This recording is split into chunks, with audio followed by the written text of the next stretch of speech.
सर्दियों में सबसे ज्यादा क्या खाना चाहिए, ठंड में सबसे ज्यादा क्या खाना चाहिए। आयुर्वेद में बड़े सारे रिस्ट्रिक्शंस होते हैं कि किस ऋतु में क्या खाएं क्या ना खाएं, लेकिन जो अब दिसंबर का महीना आ रहा है, जो अब जनवरी का महीना आ रहा है, जो गहरी सर्दियां आ रही हैं, इसमें आयुर्वेद के रिस्ट्रिक्शन लगभग खुल जाते हैं कि इसमें जो मर्जी सब्जी खा सकते हैं, जो मर्जी फल खा सकते हैं, सारे तलहन भी खा सकते हैं, तिलहन भी दलहन भी खा सकते हैं, ड्राई फ्रूट्स भी खा सकते हैं, घर में पकवान बना के भी खा सकते हैं, तरह तरह की खिचड़ी दलिया भी खा सकते हैं और तरह तरह की रंग बिरंगी सब्जियां दालें भी खा सकते हैं। आखिर इसे क्या नियम है, मैं आपको बताता हूं। दो शर्तें हैं, दो शर्तों का ध्यान रखेंगे तो ये खाना पच जाएगा। अगर दो शर्तों का ध्यान नहीं रखेंगे तो 99% लोगों का मोटापा बढ़ जाता है सर्दियों में। चाहे आप डॉक्टर हैं, चाहे इंजीनियर हैं, आईटी पर्सनल हैं, चाहे जज हैं, प्रोफेसर हैं, पुलिस वाले हैं, आईटी पर्सनल है, कोई भी है, आपका मोटापा 99% बढ़ेगा अगर दो बातों का ध्यान नहीं रखेंगे। सबसे पहली बात है कि सर्दियों में आप आउटडोर फिजिकल एक्टिविटी बंद ना करें, घर में छुपके ना रहें। जैसे मौसम खुल जाए तो आप बाहर लंबी लंबी वॉक करके आए, रनिंग करके आए, वर्कआउट करें अच्छी तरह से, और आप योगा भी करें और बॉडी की मालिश करें तिल के तेल से, जिससे कि आपका लीवर एक्टिवली काम करे, इंटरनल ऑर्गन्स ट्यून्ड अप रहे, तब आप खाना पचा पाएंगे। दूसरी सबसे बड़ी बात है कि सर्दियों में आप इंटरमिटेंट फास्टिंग करना ना भूलें, कंप्रोमाइज ना करें कि सर्दियां तो अब जब मर्जी जितना मर्जी खाते रहे, ऐसा नहीं है। आप जो मर्जी खा सकते हैं, लेकिन उसके नियम है, उसके कुछ उसकी मर्यादाएं हैं। तो आप सर्दियों में इंटरमिटेंट फास्टिंग जरूर फॉलो करें। हो सके तो बस दिन में 2 ही बार खाना खाएं। सर्दियों में ऐसा खाना खाएं और खाना खाने का आपका ऐसा तरीका हो कि आपकी हड्डी पसली दिखती रहे। मेरी तरह से अगर आपकी हड्डी पसली दिखती रहेगी तो आपका खाना पच जाएगा, इस हमला आपने नियमों का पालन किया है। नहीं तो मोटापा होगा, और जैसे ही मोटापा होगा तब आपको डायबिटीज, ब्लड प्रेशर या फिर फैटी लिवर, पीसीओडी जैसी बीमारियां घेर लेंगी, सांस की दिक्कत, जोड़ों की दिक्कत घेर लेंगी, जिससे कि आपको डॉक्टर के पास जाना पड़ेगा। मैं चाहता हूं कि आपको डॉक्टर के पास ना जाना पड़े। मैं एक एक खाने के बारे में आपको डिटेल बताऊंगा। उसके लिए ये जो ऋतुचर्या का कैलेंडर है, आयुष्चर्या का कैलेंडर, इसको जरूर फॉलो करें। और अगर इसकी हार्ड कॉपी चाहिए तो आप मेरे से मंगवा सकते हैं। लगभग 1 हफ्ते में मेरे पास हार्ड कॉपी भी अवेलेबल हो जाएगी। सॉफ्ट कॉपी तो अभी भी मेरे व्हाट्सएप करके मंगाते हैं। अब मैं आपको बताता हूं कि सर्दियों में क्या ऐसा खाएं जिससे कि पूरी सर्दियां आप फिट रहें, एनर्जेटिक रहें, आपकी पौरुष शक्ति अच्छी रहे, कमजोरी महसूस ना हो, और बड़े आप एनर्जेटिक रहें, सुस्ती ना रहे, आपके अंदर आलस ना रहे। सबसे बड़ी बात है कि सर्दियों में खाना पेट भर के ऐसी तरह तरह की सब्जियां बनाएं, जैसे छोले की सब्जी है, और ये मिक्स वेज है, ये चावल है, ये थोड़ा बाल भोग बनाया हमने, ये चरणामृत है, पंचामृत, ये रोटी है, मिस्सी आटे की रोटी है। और इसी तरह से जैसे तिल अगर खाने हैं सर्दियों में आपको, जैसे तिल है, तरह तरह के तिलहन, फ्लैक्स सीड है, तिल खाते हैं। तो तिल खाने के लिए एक तो तरीका है कि हम तिल के लड्डू ऐसे बना के या तिल का चूरमा सा बना के खा सकते हैं घर पे।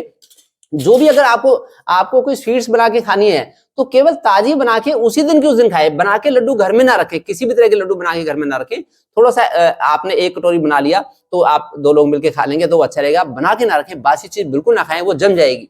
जहां घी एक बार जम गया तो बस वो आपके हाथों में भी जमेगा, कोलेस्ट्रॉल को बढ़ाएगा। और तिल का सबसे अच्छा फायदा है कि जो आप खिचड़ी बनाएं, जैसे खिचड़ी बनाई या दलिया बनाया, चाहे मीठा दलिया बनाया या नमकीन दलिया बनाए, तो उसमें आप तिल उबलते हुए दलिया में डाल देंगे तो उबले हुए रूप में तिल ज्यादा अच्छे यूज होंगे। या फिर जब आप खाना खाते हैं तो खाना खाने के बाद तिल थोड़े से गुड़ के साथ चबा चबा के खाते हैं। इतना चबा लेंगे तिल का रस निकल जाए, तेल निकल जाए, और वो सीधा अमृत बन जाए और सारे खाने को पचा देगा। आपका डाइजेशन बड़ा अच्छा रहेगा।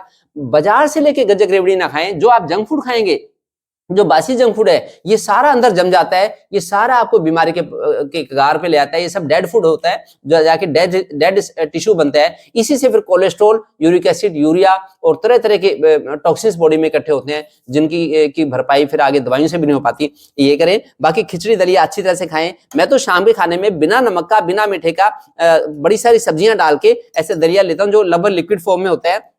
और पेट भर के सर्दियों में दूध दही भी लें, दूध दही अच्छी मात्रा में ले सकते हैं, इसका फायदा मिलेगा। अब जैसे हमने मिस्सी आटे का थोड़ा ड्राई फ्रूट डाल के बाल भोग बनाया, एक तरह से चूरमा सा बनाया है। ये तिल का बनाया है, इसमें सफेद तिल भी है, ब्राउन तिल भी है। ये अलसी और मिस्सी आटे की, रागी के आटे की, ये हमने एक तरह का घर पे पकवान सा डिश बनाई है। अब सर्दियों में आप पेट भर के राजमा, सफेद छोले खा सकते हैं, मक्का खा सकते हैं, जौ खा सकते हैं, और ज्वार बाजरा भी खा सकते हैं। बाजरा बड़ा अच्छा रहता है सर्दियों में। ड्राई फ्रूट्स भी आप भिगो के खा सकते हैं। तिलों का बड़ा फायदा रहता है सर्दियों में। चिलगोजा खाएंगे तो सर्दियां लगेंगी नहीं, ठंडी लगेंगी। बच्चों को भी खांसी जुकाम नहीं होंगे। चिलगोजा है, ये वंशलोचन है, वंशलोचन भी यूज करें, जिससे कैल्शियम आयरन की कमी नहीं होगी। वंशलोचन एक तरह का बांस के पेड़ का गूंद होता है, जो कि घी में भून के आप किसी भी रूप में फिर ले सकते हैं। पिंड खजूर ले लें सर्दियों में, और फिर गुड़ भी ले सकते हैं, और फिर ये फ्लैक्स सीड हैं, ये भी मेथी का उपयोग जरूर करें। मेथी का लगभग 200-250 ग्राम मेथी के स्प्राउट बना के फ्रिज में रख दें और उसे 2-2 चम्मच जो भी सब्जी दाल बनाए उसमें डाल दें। इसी तरह से सहजन की फलियां, सहजन की फली भी आप उसमें डाल दें, सहजन के फूल का भी उपयोग करें। जो भी सब्जी दाल बनाएं उनमें सहजन की फली के कुछ टुकड़े डाल दें। बाकी सभी तरह की सब्जियां, चाहे भिंडी है, चाहे ये फिर करेला है, बैंगन है, शलगम है, और चुकंदर है, और शकरकंदी है, अदरक का भी उपयोग करें, और ये जो अरबी है इसका उपयोग करें, और कच्चे नारियल का उपयोग जरूर करें। मैंने अभी तोड़ा नहीं है कच्चा नारियल, ताजा कच्चा नारियल है।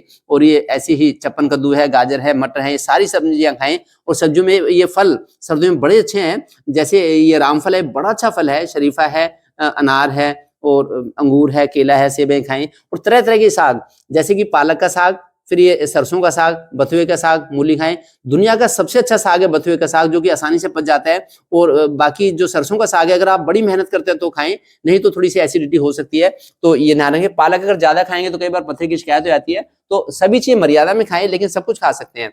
तो ये मैं चाहता हूं कि ऐसी ऐसी कीमती इंफॉर्मेशन आप सबको बताएं।